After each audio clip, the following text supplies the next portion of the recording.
Hi, this is Nathan Harrison for FineRemodel.com. Recently I featured this industrial to residential remodel, and at the time I called this structure a pergola, but I became interested in exactly what to call it and what the difference is between a pergola and an arbor, or if it should be called something else. And this search led me to some very interesting history that I'll share with you now.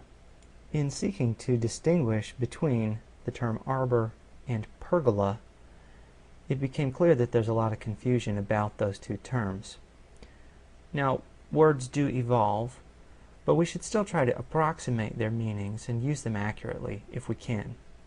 Things finally began to make sense about these two words as I began to understand their history. These terms are both gardening terms from a bygone age, which we are now tempted to apply too quickly to parts of a modern house structure. So to really understand these words, let's step back to a time when most people grew most of their own food. A house or a cluster of houses would be surrounded by gardens, maybe like this, some with well-defined perimeters, even walls, as you see here. Now, for a production garden to grow well, we need for there to be no or very few trees. But this means no shade within the confines of the garden, and we humans need shade. So what if we take some of the viney elements of the garden and let them grow up over a structure? Then we can have our cake and eat it too. We'll have a shady spot to rest without depriving our garden of any sunlight. And so was born the concept of an arbor. Now, if you look at the word arbor and related words, what you realize very quickly is that it refers simply to trees.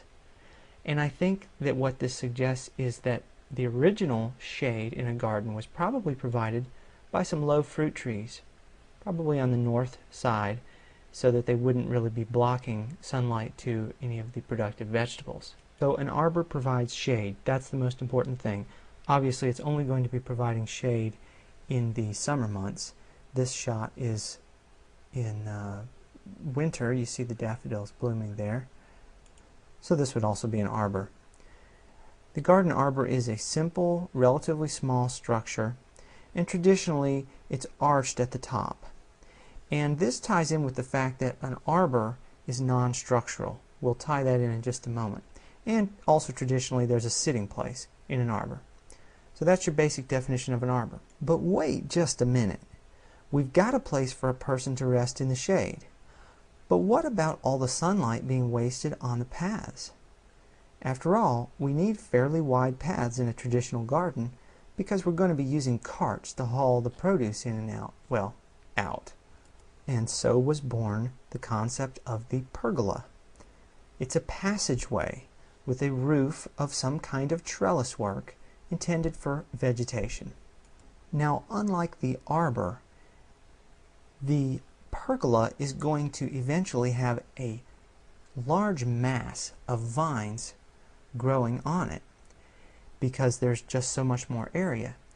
And if we assume that it's going to be a fruiting plant like grapes, we're talking about a lot of weight and possibly the need for a human to be able to climb up on top and do some picking. So really something like this is not going to be ideal in a traditional garden. We're going to need a pergola roof that is strong and structural. It can hold a lot of weight and a person can climb around on it. Now, of course, in a traditional setting, these beams are going to still have to be wood, but the uprights can be stone or some kind of masonry so that they'll last a long time. The word pergola comes from a city in Italy where this concept was developed, and they do have, like this, masonry, columns, and wood beams. So getting back to the concept of tying one of these into your remodel, when is it fair to call something a pergola or an arbor? Well, one definition I've heard is that a pergola is a room without walls. I don't think that's close enough to the historical definition. Let's go through some pictures and I'll sound off on each one. This is definitely a pergola. A structural passageway designed for vegetation. Pergola. Pergola. Pergola. Arbor. Yes, I know, there's no real human structure here. It's just some vines that have been trained up to create some shade. It's an arbor. Pergola. Pergola. Arbor, and let's hope they get some vegetation on there. Definitely pergola. Pergola. Arbor. Pergola. None of the above. It could be considered a pergola because it's a walkway. However, it's not designed for vegetation. It's neither a pergola nor an arbor. So getting back to the remodel I began with, this structure would be considered an arbor, assuming they get some vegetation trained up onto it.